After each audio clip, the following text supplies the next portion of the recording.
Hello Capricorn, Sun, Moon, Rising, and Venus signs. Kamusta kayo? Sana po nasa mabuti kayong kalagayan. Welcome back po sa Star Tarot. Kung bago kayo rito, welcome din kayo. Thank you sa inyong support. I truly appreciate it. God bless you all. Una mensahe ni Capricorn ay 9 of Cups energy in reverse. Ayan. So, maaari ang iba sa inyo dito, may dissatisfaction na nararanasan. May mga bagay na hindi siguro nangyayari according to your plan. Kaya hindi kayo masaya. No? Meron kayong mga regrets. Meron kayong mga unfulfilled wishes dito. Kaya medyo mabigat siguro sa inyong kalooban. Merong konting lungkot dito na nararanasan ng iba sa inyo, Capricorn. We have Knight of Wands. Ayan. So, there are going to be, bagong opportunities din, So, maybe, kung ano mga nangyayari dito, na nagkakaroon kayo ng dissatisfaction, it's because yung mga gustong-gusto ninyo siguro itong mangyari na hindi nangyayari. Pero, there are other opportunities, diba? Dito, new ventures are going well. Kaya, siguro, talagang hindi ito para sa'yo, diba? It's either hindi yan para sa'yo at all, or that is not meant for you at this time. Diba? And there is something else kasi na dapat ninyong pag-focusan sa ngayon. Ito na yun, yung mga new ventures na to are going well for you. Dito, ito siguro ang dapat na para sa iyo talaga sa ngayon. Kaya yun ang gumagana. Yun ang mga nagpo-progress ngayon sa buhay ninyo, hindi ba? Because ito siguro yung meant for you. Sa ngayon. Ito yung kailangan ninyong pag-focusan. Dito ninyo kailangang ilagay yung inyong attention, yung inyong effort, yung inyong time. No? Yung ganon. For others of you, dito Capricorn, travel is very imminent. No? Meron ako naririnig na 3 days. Kaya siguro you are traveling within 3 days or maybe you are traveling in 3 days. So, posibleng ganon ang ganap. Okay? So, for some of you din dito, you are going to take action towards whatever it is na pinaplano din ninyo. So, maaring meron ditong ibang bagay na nasa back of your mind din na gusto ninyong gawin, and maybe you're going to focus on that sa ngayon. Kaya you are also going to take action towards that, no? Maaring sa ngayon, isa sa katuparan nyo na din yan. Maaring in the past, puro plano lang kayo about that, pero ngayon, posibleng gagawan na din ninyo ng paraan para masimulan na ninyong gawin yan, no? So, we have High Priestess. You are divinely guided dito, Capricorn. There are downloads na parating sa inyo. There are intuitive messages na parating sa inyo. There are dreams then dito that you need to pay attention to. Dahil even in your dreams, no, ginagabayan kayo ng Divine Universe. Binibigyan kayo or pinapadalhan kayo ng mga mensahe, guidance through your dreams. Kaya napakahalaga din na talagang mag-pay attention din kayo sa mga elements na nakikita ninyo sa inyong panaginip because that is also your guide. Okay? So, there are enlightenment, clarity dito na ibibigay sa inyo ang Divine Universe, and that is going to lead you to take inspired action towards whatever it is that you need to take action on at this time. So, we have 7 of Wands. Ayan. So, dito naman, sa 7 of Wands, maaring merong, parang nasa defensive mode kayo sa ngayon. So, maaring may mga negative energy sa paligid ninyo dito. Maaring you're surrounded with people na low vibration, no? Sila. Kaya, siguro nasa defensive mode kayo dahil you may need to defend yourself, you may need to defend your opinion, you may need to defend your position sa trabaho. Maaaring gano'n ang sitwasyon dito for some of you. So, parang anytime handa kayo na depensahan ang kailangan ninyong depensahan dito, no?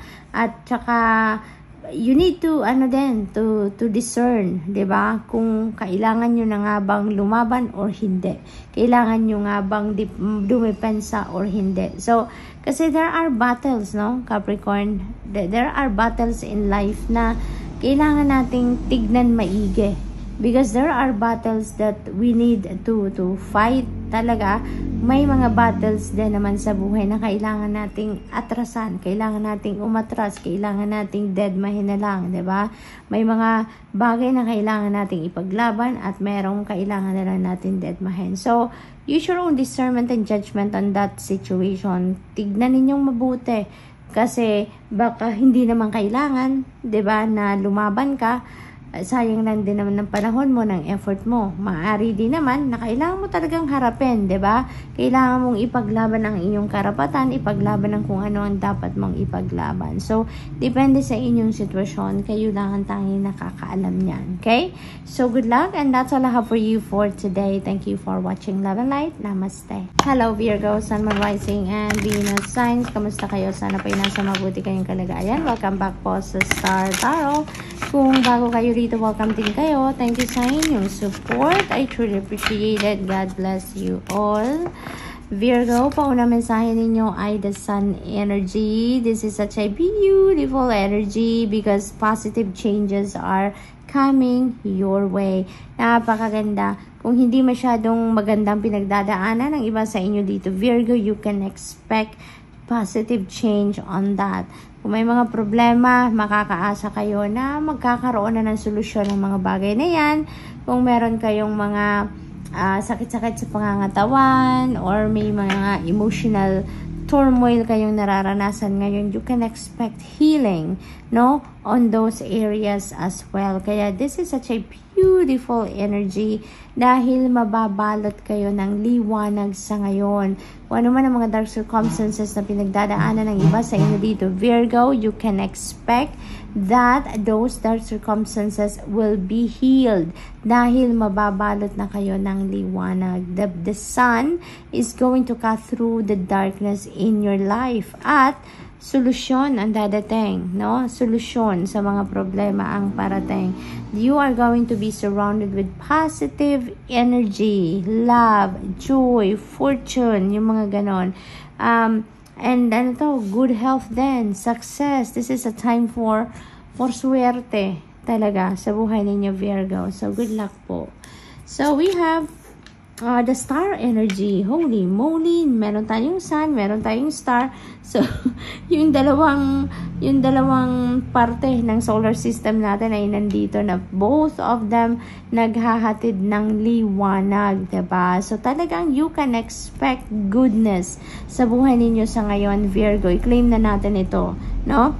At i-align na natin ang ating mga sarili, ang ating mga energies into these energies dahil maghanda ka na dahil mababago na ang inyong buhay, mababago na ang inyong sitwasyon. So dito, positive outlook and hope for the future is going to be around. Kaya talagang magiging maganda ang lahat dito. You will be inspired, you will be motivated, you will be looking into what is good, no, sa buhay ninyo. You may feel also contentment dito, you will be inspired, diba? At saka, this is also about healing, no? Tulad ng sinabi ko kanina sa sun energy, you will be healed. There is going to be renewal dito, transformation, diba? Transition sa buhay. Kasi dito sa star energy, you will be shown the way kung saan kayo dapat pumunta ngayon. And this is a new beginning, no? This is a fresh start sa buhay ninyo. You will be given new hope, new optimism dito dahil magbabagong buhay na kayo dito, Virgo. You will be led to a new path dito sa buhay ninyo wherein you can start fresh, kumbaga, no?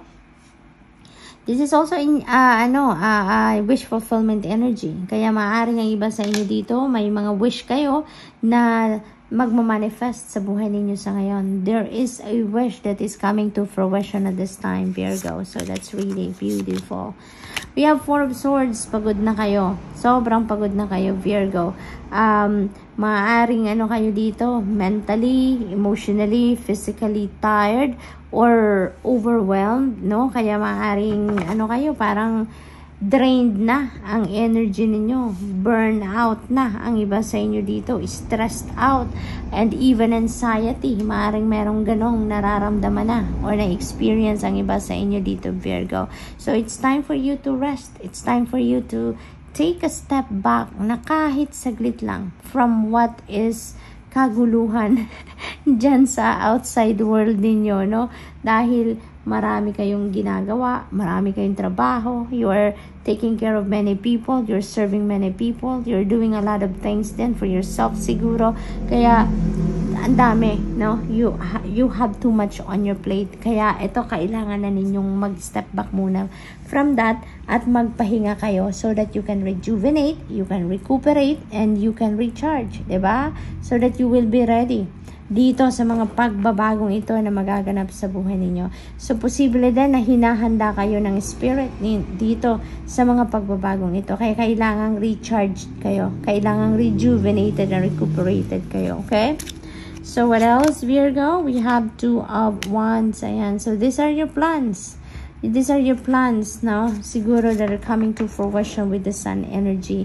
Dito kasi sa 2 of Wands, ano to planning stage, no? Maganda dito, parang the world is your oyster.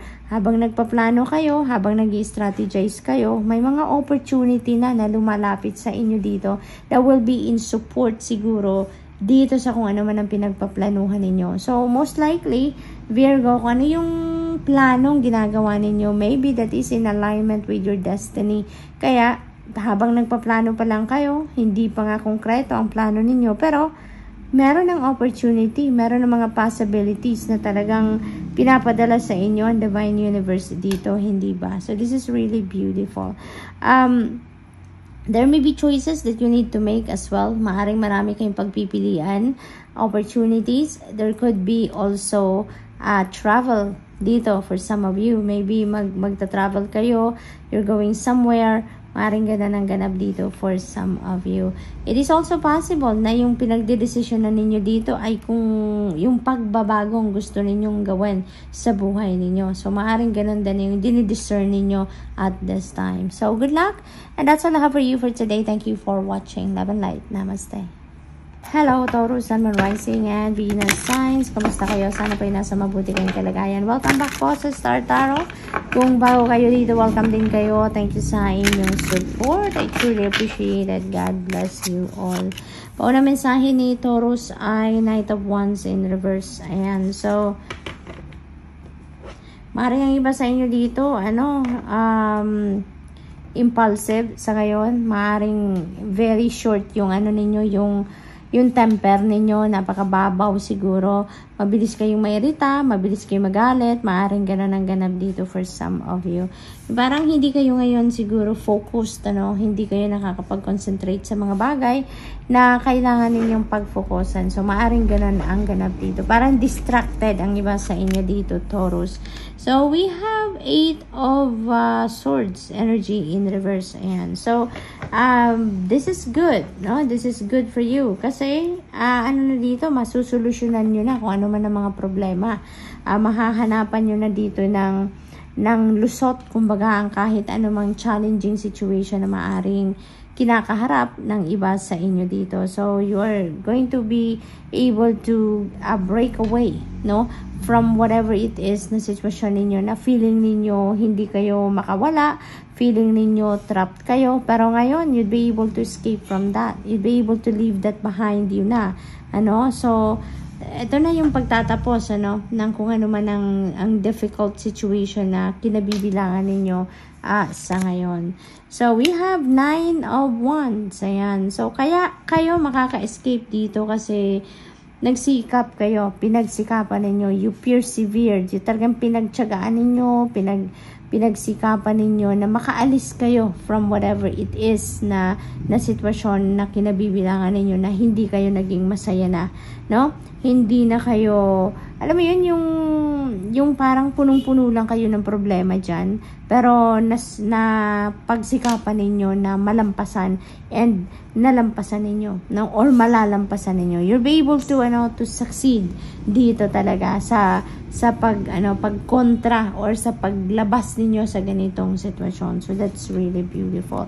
Lalakasan ninyo dito ang inyong loob, no?